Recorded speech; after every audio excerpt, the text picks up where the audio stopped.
Anchor away with the booty ahoy. I climbed aboard the Jolly Roger. It was most definitely enormous and mighty, but it was a relatively new ship on the dock made from unfamiliar ingredients that I assumed would be of the highest quality. Burly and daring men danced on board, crying about the tale of the seven seas in unison. They seemed delighted and rather jubilant, unlike my divergent attitude, which excited me. The wind whistled sonorously like a bagpipe in rhythm, accentuating the pride of the unrestrained Jolly Roger flag. Not so long after, the ship set sail for the hidden treasure situated near an old remote island. I could not gain information regarding the glory, and the pirates didn't seem to entertain me. Our captain, pirate, a very mysterious man, never seemed to come out of his room or, to be precise, never communicated with the menacing men who never seemed to stop fighting. The journey was exceedingly alarming to me. I was always expected for the unexpected, yet my instinct always reminded me that something was peculiar about the weather. Our captain has yet to introduce himself. The odd behavior of the men, and the devoid of tone and excitement frightened me. The cold flowing breeze brushed against my skin, slightly numbing my body and disheveling my hair, which I found exasperating. The abnormal raging ocean violently trashed around, seeding fear into everyone on deck. In an instant, a shadowy figure emerged from the inn, as the light slowly exposed his frame, which was starting to ascend on deck. Pirates observed as he came into visibility, the captain asserts. In the quest for the treasure island, we will dock right near the Benbow port in an hour's from now.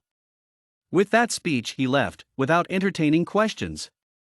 Indeed, he had already established the hierarchy, but his voice hinted something was in disarray.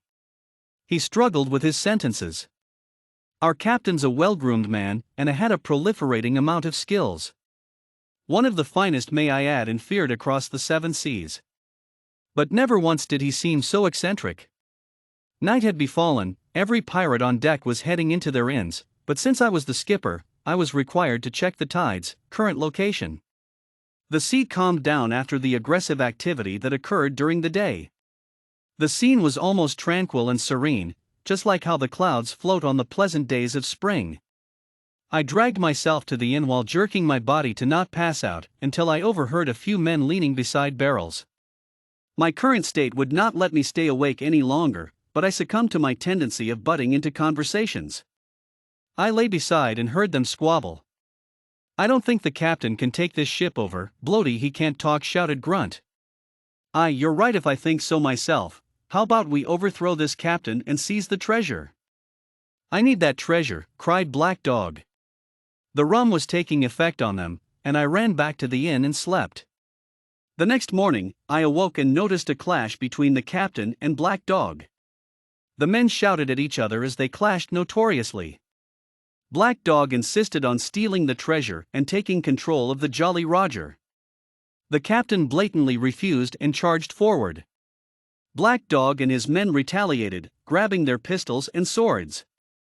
Followed by this, the opposing men in favor of the captain fought in defense. I have grasped my flintlock and primed to defend myself and aided the wounded. Suddenly, Black Dog charged towards me with his bloodthirsty aura. I was vulnerable, and there was nothing I could do. Simultaneously, the captain shielded me and told me to rush to safety as he gave me a glass that seemed to contain a map. With no time to waste, I ran and hid in one of the inns and locked the door. I sat down in panic and slowly passed out from dehydration. "Wake up, little boy, give me that scroll you are hiding," shouted Black Dog. I lurched up from the wall, and was surrounded by Black Dog and his men. I had no choice but to surrender. With nothing left for me to give, I thought I would be killed. I reminisced all the previous events and dreamed of how I could free and languid like the white clouds in the sky. I felt the sword as it brushed my neck and down to my chest. "You are a lucky boy, I won't kill you just yet. You see, we don't have any other skipper in this ship, so how will we navigate round the treasure? Now, won't you help little Jimmy? If you do a great job, you too will be rewarded," exclaimed Black Dog. Sure I'll help," said I. "Good Jimmy, now help us with the treasure," said Black Dog. With that talk, he and his men left the room with joy. The captain had been overthrown, and I was now in their endeavor. The cold air, the smell of blood and sweat made me sick. I was in a state of turmoil. These heinous, wicked men showed no remorse as they stomped and ordered around the deck. I have severely injured myself, and I could barely walk. I trudged down the deck and saw the state of the ship. It was disastrous. Dead bodies rolled around and smothered with a concoction of body fluids. It was one of the most horrific moments of my life. This incident was unanticipated, so I ran back to help those in need. In the days that followed, I helped around the Jolly Roger and did my jobs as a skipper would do. The pirates would grow impatient day by day, and the need for treasure grew with every passing second. Black Dog often lost his patience and almost made someone walk the plank. The sky was ever so calm. No deadly storms and raging tides occurred during that day. The following day, we arrived at the shore and docked it near the tropical lake that was connected by the sea. The pirate obsession with the treasure was crystal clear, and so was his attitude. He often burst with anger when we were unable to pinpoint the location of the buried treasure. After a few days of searching and scavenging, we had finally found the buried treasure. Black Dog jumped in joy, as well as the other pirates. I was happy because I was going to receive some of the treasure. We marched to the ship and lifted our anchors to escape this island with the prize. Black Dog kept most of the money, and the rest was split between the other pirates and me. The treasure value was a staggering 500 million quids. I received 25 million quids, for which I was excessively happy. Each of us departed and went our own separate ways after we reached land.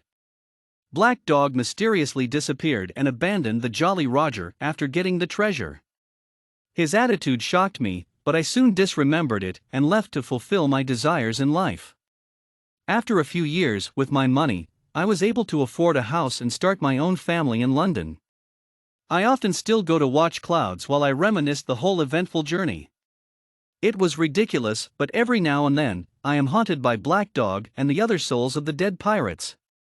And that is my journey in the Jolly Roger with a pirate who had a strange obsession with a not-so-mythical treasure.